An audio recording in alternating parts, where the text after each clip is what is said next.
মালিক, ল'ৰাটো পঢ়া শুনাৰ কাৰণে বহুত টকাৰ প্ৰয়োজন হৈছে। আপুনি মোক টকা কেইটামান দিয়কচোন। তোক আৰু কিমান দিব লাগে হা? তই সিদিনাখন দেখোন লৈ গৈছিলিহে। মোৰ এখন সৰু গহনাৰহে দোকান। একে মাহতে 2-3 বাৰ মই কেনেকে পইচা দিব পাৰো তোক কচোন? তোৰ এতিয়া কি আছে হা? তোৰ ভঙা চাইকেলখন পৰ্যন্ত বিক্ৰী কৰি দিলি। মালিক, সহায় কৰকচোন। লাগিলে গোটেই জীৱনটো আপোনাৰ দোকানতে মই চাকৰ উকটিম। কিন্তু ল'ৰাটোক পঢ়াব লাগে মই। সি মোক সদায় আপত্তি কৰি থাকে। তাৰ লগৰবোৰ সকলো বাহিৰলৈ গৈছে পঢ়িবলৈ। মোৰ এখন সৰু দোকান, একেবাৰে ডাঙৰ শ্বপিং মল নহয় নহয় তোক যে মই ইয়াত ৰাখিব পাৰো কামত। আৰু পইচা দিব লগা হলে তোৰ পৰাতো মই কিবা এটা ল'বও লাগিব। এইখন লওক মালিক, এইখন কি আকৌ?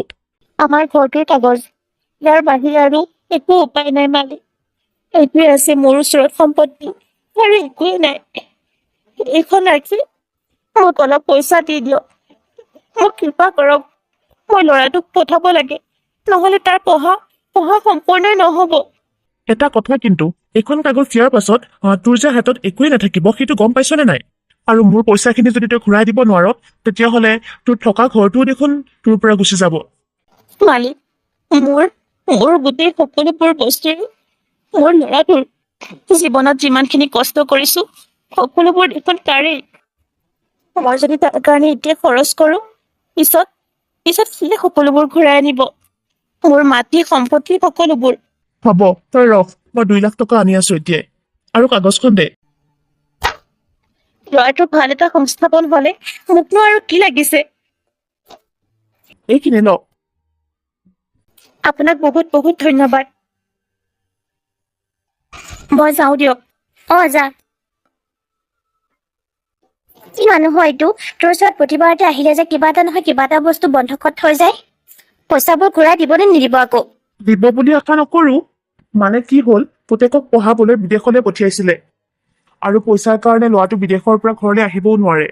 কিন্তু পুতেকে পইচা বিচাৰি বিচাৰি বাপেককতো একেবাৰে দুখীয়া কৰি পেলাইছে। নাজানো আৰু পুতেকে পঢ়িছে নে কি কৰিছে। বিমলা। আপুনি আহিলে? মই ধ্ৰুৱলৈ ফোন এটা কৰিছিলো, ৰিচিভে কৰা নাই। সি বা কি কৰি আছে?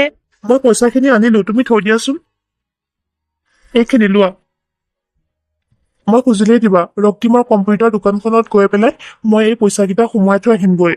কিন্তু মই আপোনাক কিবা এটা কৈছিলো, মানে চাউল আনিব কৈছিলো যে।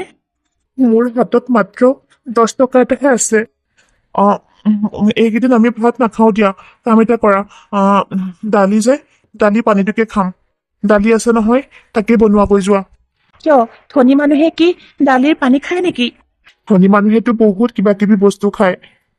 ৰুটি, পৰঠা, ভাত, চিঙৰা, মুঠতে বহুত বস্তু। আমি আকৌ তেনেকুৱা খাব নোৱাৰো নহয়। হ'ব দিয়ক, ঠিক আছে। আমিও বাৰু এনেকৈ দালিৰ পানীটোকে খাম। মই অকণমান আৰাম কৰি লওঁ, গাটো বৰ বেয়া লাগিছে। ঠিক আছে দিয়ক।